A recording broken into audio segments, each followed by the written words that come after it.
Hey, what up, guys? My name is Mike Sigula, and I'm the founder of TrueTheory.com. And I wanted to share with you some of the methods and techniques that I've been using over the years that help me to stay grounded in difficult situations like the one we are currently facing with the global pandemic and lockdowns. So, over the last few weeks, we've been facing a lot of challenges. Businesses are going down, people are losing jobs, everyone is stressed, depressed. There's a lot of uncertainty and fear, especially a lot of fear coming from the media as well. And I myself got affected. Our business, lost 70% of our revenues and traffic over the last few weeks. So we are having a hard time, as a lot of other people as well. But despite all these challenges and difficulties, I can keep myself calm most of the time, and I can actually remain quite grounded.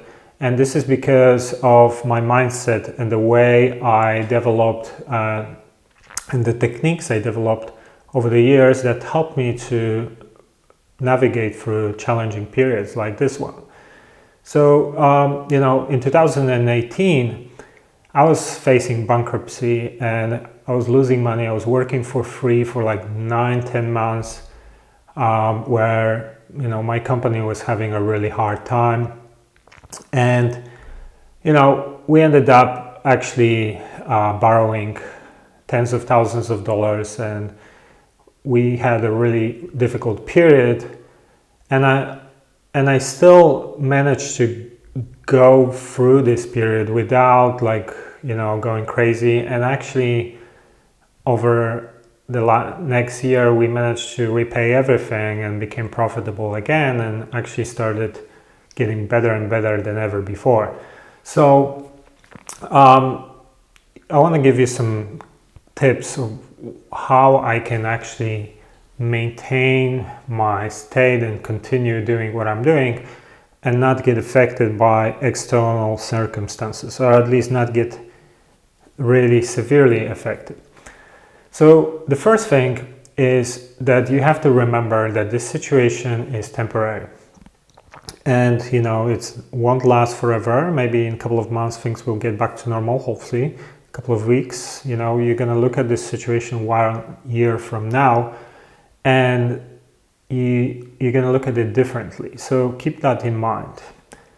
Number 2 is try to focus on solutions instead of focusing on a problem. So, what I was doing in 2018, for example, I would just think about what I can do to get out of the situation, and I would keep trying to do these things. So I would constantly keep my mind focused on solutions and trying them out, and a lot of them didn't work out, but after a couple of months things started getting better and better, and finally we started getting back on track. So instead of worrying and stressing and thinking about the bad negative scenarios, try to focus on what you can do to improve the situation. So let me give you some examples. Let's say that you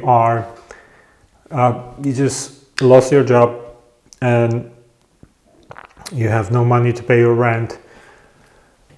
Think about what you can do in this situation. So research grants, research options. For example, in some places like UK, you can now suspend your rent for like 3 months, I believe.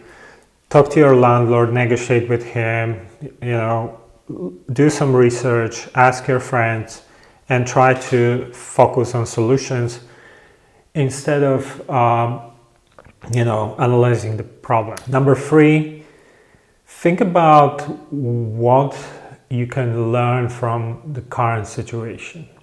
So instead of treating things as failures, think about learning experiences.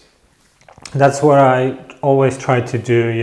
Whenever I have a failure, smaller or bigger, I think every entrepreneur or everyone has failures. Instead of thinking about it as a failure. I think what I've learned in the process and what I can do better in the future to not repeat this situation. Okay, number 5, try to look at this situation from a positive side. So maybe you've been working so hard that you never have time to spend with your family or your fiance, and now you're locked in your home, and this is a good time to spend some time with your friends and family. Maybe maybe there is a thing that you wanted to do for a long time but you never had time to do. Maybe you wanted to start writing, learning new skill, learning new language, learning design or programming. There's a lot of things we can do from home, and there are tons of free resources on the web. If you want to start learning a new language, for example, you can use apps like Duolingo that are free. There are people who can learn to program in like 6 months and start a completely new career and make much better money than their previous job. So it might be a good time to start something. Whatever it is that you wanted to do for a long time, now is the time to do it, as long as you can do it from home. Okay, number 6, learn to meditate. This is something that is very important in my life. I've been meditating for like 12 years, and I see tremendous benefits to meditation. In the current situation when everyone is stressed, meditation can really help you to calm down yourself, to release stress, and to be more present and make better decisions and more rational decisions. So there are tons of free resources. Give it a go. We're gonna include some links below this video, and you can find some guided meditations on the web. Just play with it for 10-15 minutes every day for a few weeks. You cannot learn a new skill without practice, so you have to give it a go for at least 3 weeks.